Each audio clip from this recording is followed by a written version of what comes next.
Moi, quand on regarde un peu la généalogie du capitalisme algérien, qui est né pour une grande partie du flanc de l'appareil de l'État, on a aujourd'hui suffisamment d'entreprises institutionnalisées, qui est des champions d'ailleurs, qui pourraient construire un contre-modèle collectif comme celui auquel vous appelez, et qui n'est pas celui juste du tête-à-tête. On a le modèle Haddad Kouninef qui s'est emparé un peu du FCE et qui fait passer son agenda, qui est un agenda d'affaires.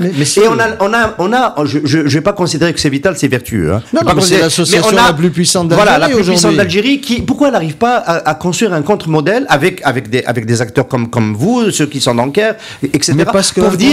Pour s'en sortir, il faut qu'on travaille dans un pacte entre le politique et le monde des affaires. Mais parce que vous oubliez la conjoncture politique, parce que aujourd'hui n'importe quel développement d'une association qui viendrait contrer, qui viendrait titiller le forum se verrait complètement détruite. Honnêtement.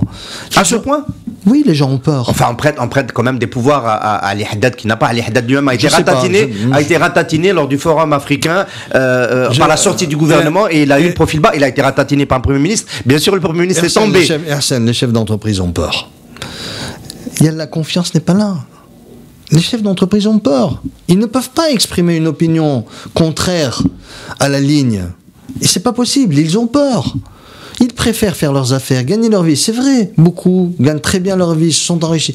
En fait, on a une bourgeoisie. Non, mais expliquez-moi.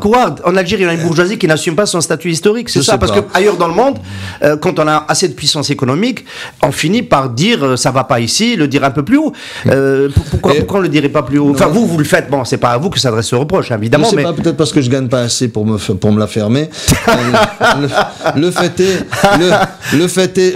Vous pensez que ça dépend de ça, Slimane Toumani? Quand on est très riche, on devient plus peureux. C'est quand même étrange. Nous, on a appris que, en fait, l'aisance matérielle donne plutôt de la liberté. C'est l'inverse. Je pense que c'est l'inverse ici. Expliquez-moi, qu'est-ce qui les motiverait à changer de position aujourd'hui? On sent que le pays va pas dans la bonne direction. On est en retard. On sait qu'on devrait être bien plus en avant. Tout le monde le ressent. On est en retard sur tellement de secteurs. Mais ils le disent en privé que ça va pas.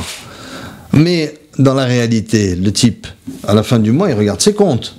Je suis plus 20, je suis plus 30, mon compte, clac, se remplit. Et ça dépend vraiment du politique, ces choses-là. Est-ce que vraiment, autant que ça, un bon de commande, l'État ne régente pas tout. Il y a des gens qui réussissent en dépit de la volonté politique de l'État. Ça peut exister. Oui, bien sûr. Pas dans l'informel, je parle des institutionnels. C'est à ça que vous pensez. Il y a des institutionnels qui réussissent en adoptant profil bas. Ils sont tranquilles dans leur coin, ils font pas de vagues, on leur demande rien. Mais il y a des responsabilités quand même. Mais un chef d'entreprise, le monde a changé. Le chef d'entreprise ne peut plus rester enfermé dans son propre univers. Le chef d'entreprise doit avoir une dimension sociale.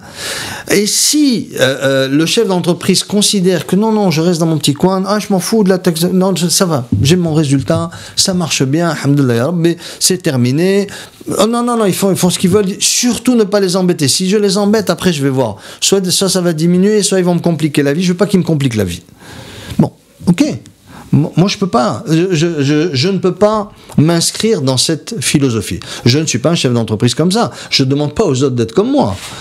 Ce que je dis, c'est ce qui prévaut. Quand vous dites qu'il y en a qui réussissent, oui, il y en a qui réussissent, sont tranquilles dans leur coin, ils réussissent, font leur petit bout de chemin, ils gagnent très bien leur vie et ils sont pas prêts à faire de vagues.